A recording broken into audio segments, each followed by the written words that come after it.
Democrats deploying the politics of hate to try to win the White House in 2020. They know they can't beat Trump on policy at all. They just can't do it. But there's more. This is what they're calling a crisis, not the influx of illegal immigrants rushing across the border. No. What constitutes a crisis to Democrats is an actual made-up scenario of Trump creating darkness. Watch this. Donald Trump wants to divide us up based on the color of our skin. This is a time, my friends, when fundamental rights, civic virtue, freedom of the press, the rule of law, truth, facts, and reason are under assault. And make no mistake, we are living through a full-fledged crisis in our democracy. I realize that what's happening in this country is devastating. I mean, President Trump has created such division, such darkness, such hate. Joining me now is Dan Bongino, Fox News contributor and host of the Dan Bongino podcast. Leo Terrell, a civil rights attorney, and Star Parker, president and the founder of the Center for Urban Renewal and Education. Dan, hate is on the right. The last time I looked, it was the left that was firebombing limousines at the inauguration. Hollywood's decapitating the president. You know, they're calling him a traitorous Nazi.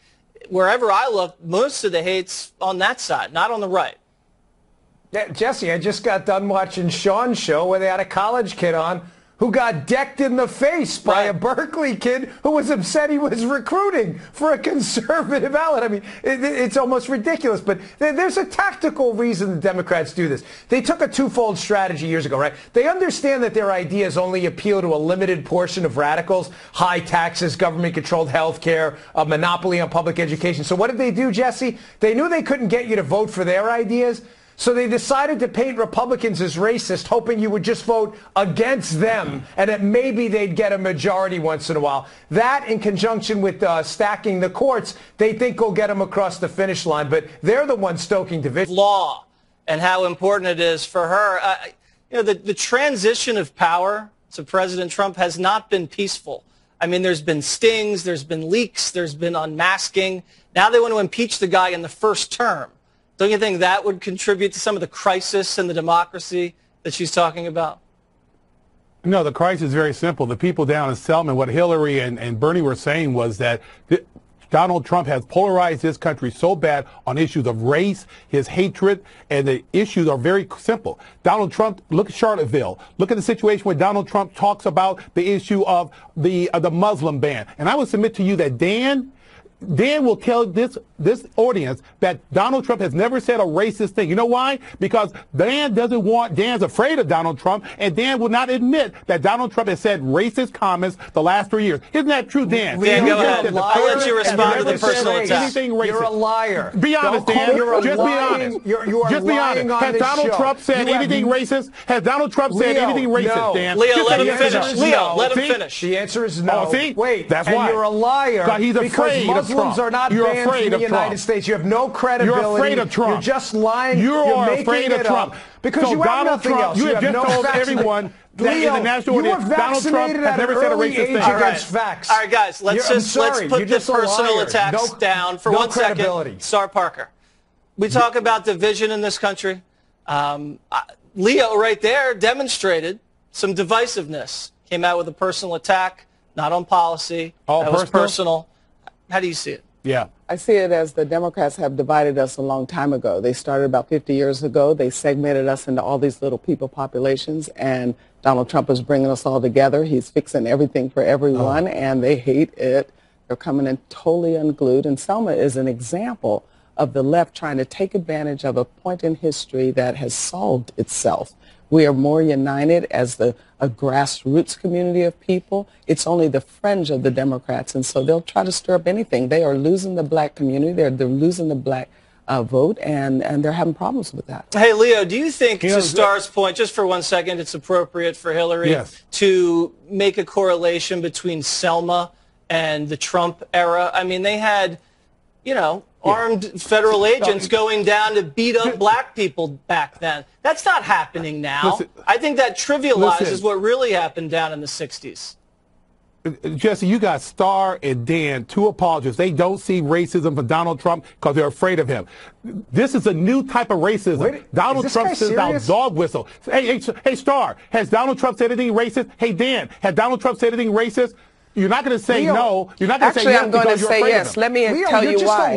Let me tell you what he did say racist. That had anything to do with race. No, Dan, let me address Let Star address it. Because this is important. Actually, he has focused on the racial problems in our country by building out these opportunity zones now. We have 8,700 opportunity zones where he's going into the most critical areas in our country and trying to fix them. When he made a political promise to the black community that he was going to fix the inner cities, he was serious about it, and he's done that. Actually, he's also helped us by appointing judges that are now trying to look at. You're an apologist. You can call it what you want to. Black people. But I tell you one thing. You don't speak for me. Obviously, I don't. But are there? No, she's speaking for Leo. She's speaking for herself. Not only for myself. A third of African Americans agree with us. Did you not? Wait just a minute, Leo. Let me finish. You called me out because there are polls all over. In fact, Gallup just came out with one 2 weeks ago, which is not a conservative right winger, and Gallup just showed that 21% of African Americans said that not only are they conservative, but 41% said they're moderate. Now you guys are coming unglued because this president is fixing the country for us. All right, Dan you know what? and Star have just told everybody that Donald Trump has never said a racist thing in 3 years. These two people have just said that. Do you believe them? All right, closed. listen, Jesse, Dan, I'll give you 30 seconds to respond. Go ahead.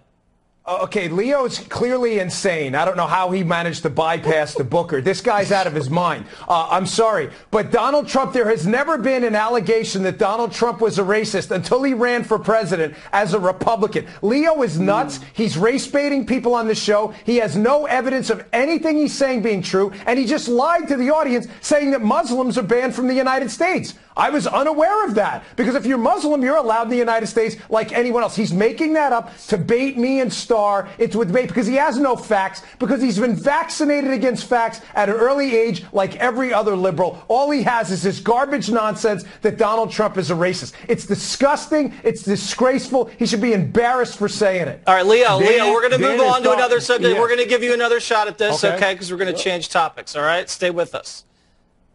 I want to head down to Washington, D.C., where Democratic Congresswoman Ms. Omar is really starting to get on the nerves of her House colleagues. The freshman's under fire for comments that one top Democrat calls vile and anti-Semitic. House Democrats now drafting a resolution condemning anti-Semitism in the wake of those remarks. Leland Vittert joins us in Washington with more. What's up, Leland? Oh, hey, Jess. You know, tonight that draft resolution obtained by Fox News and circulating on the House side of Capitol Hill, as you noted, it says anti-Semitism is bad.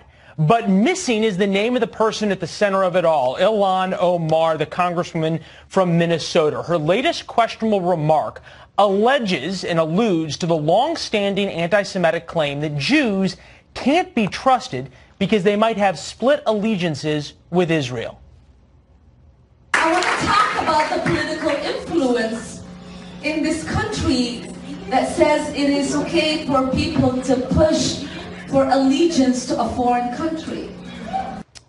That earned her a swift rebuke from her chairman on the House Foreign Affairs Committee. Her comments were outrageous and deeply hurtful, said Chairman Eliot Engel, and I asked that she retract them and apologize, commit to making her case on policy issues without resorting to attacks that have no place in the Foreign Affairs Committee or the House of Representatives. It's far from Omar's first encounter with charges of anti-Semitism. Up until recently, she defended a 2012 tweet saying Israel has hypnotized the world. May Allah awaken the people and help them see the evil doings of Israel.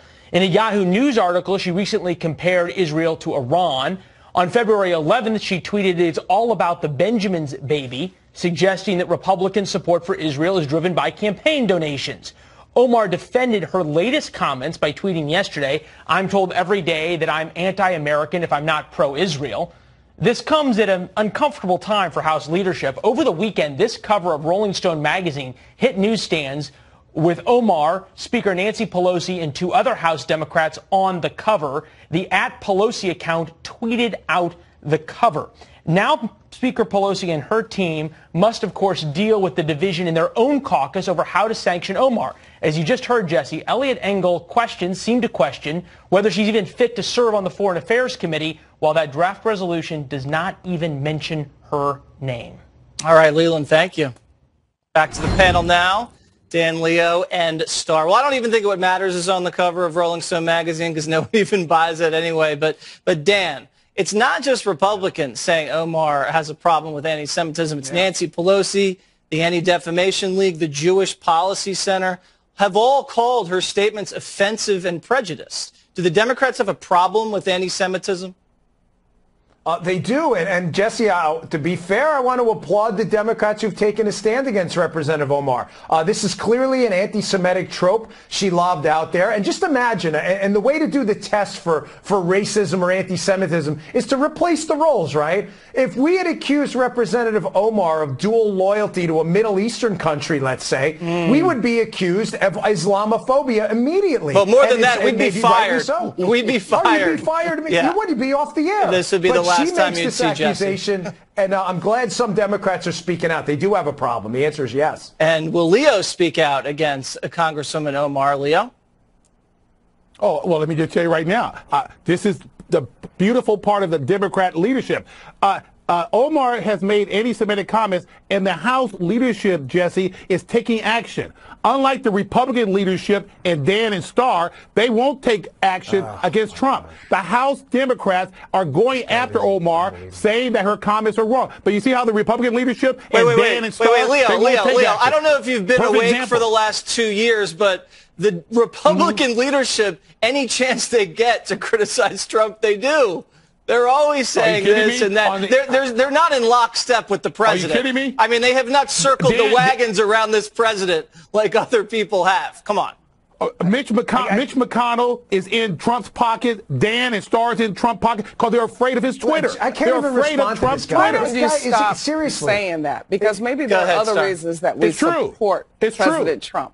Maybe we support him because he did move the embassy to Jerusalem, a promise that had been put on the table for years, decades, and then he finally did that. Maybe what we ought to do is be concerned that Louis Farrakhan, right after Nancy Pelosi asked Omar to pull back on her anti-Semitic comments, sent out to her a shout out to say, no, you need to keep going. And now she's been emboldened. And what she's trying to do is create much We're not talking about Farrakhan. We're not talking about Farrakhan. Louis Farrakhan interject himself into this discussion, which means now that the Democrat Party has a problem because 70 to 80% of Jews in this country have voted for Democrats. And now they're looking at all this anti-Semitic discussion. You speak for the Jewish community right now. You speak for the Jewish community. And I would be proud of it then, because I'm going to tell you something. And keep quiet for a minute and let her talk. Because when you look at what has happened. Dan's afraid of Trump's Twitter account. All right, Leo, just relax for a second. Sure. Yeah, we're making the point. I'm 6'1", 230 pounds. I'm not afraid of much. He's trying to make something personal. Let me ask Leo a question, because he says the Republicans don't really police their own. When Steve King... On the issue of race and hatred, okay, when Steve King made some controversial comments about race, he was stripped of all his committeeships. Now, have they stripped Omar of anything? No, she's on the same foreign committee, and foreign relations committee. And she actually has a real embedded resolution. A resolution is just a bunch of words. And they haven't taken any action. They didn't do anything, and it's going to get worse because she's not the only one elected that has this challenge. And for Leo to try to pretend that Louis Farrakhan is not part of this discussion, he's fooling himself and trying to fool the rest of America. Those are your typical talking points, Star. You don't speak for African Americans. You have not said anything but a talking point. Jesse, let's just rehash this whole thing. Jesse, Leo keeps calling out Star for talking points. He has provided no evidence that anything he said on this hit is actually true. Leo, you are a liar. Dan does not want to lose his invitation. You brought out nothing but independent black women. Leo is afraid of independent black women. That's why Leo came on the show, name called. Then when you say something back to him, he says, "Oh, you're name calling." Leo, everybody sees right through. Leo, we love you. All I said was, Leo, we love you, but we see right through you. I don't know. Don't tell me. All right. I love you too. I love you too, but Star and Dan are afraid of Trump. Okay. They're afraid of Trump. No one's afraid of anybody. You know what, Leo? I'm afraid of idiots. And that's why I hate going on the air with guys like you. And Leo, I think you'd be a little afraid of Dan if you met him face to face. That's all I'm saying, all right? Probably would. And maybe Star. I don't know. I'm not afraid of anyone. All right, I'm a lawyer. I'm not afraid of those guys. All right, guys. I'm a peaceful guy. We can tell you're a lawyer, Leo. Thank you very much. We got to run.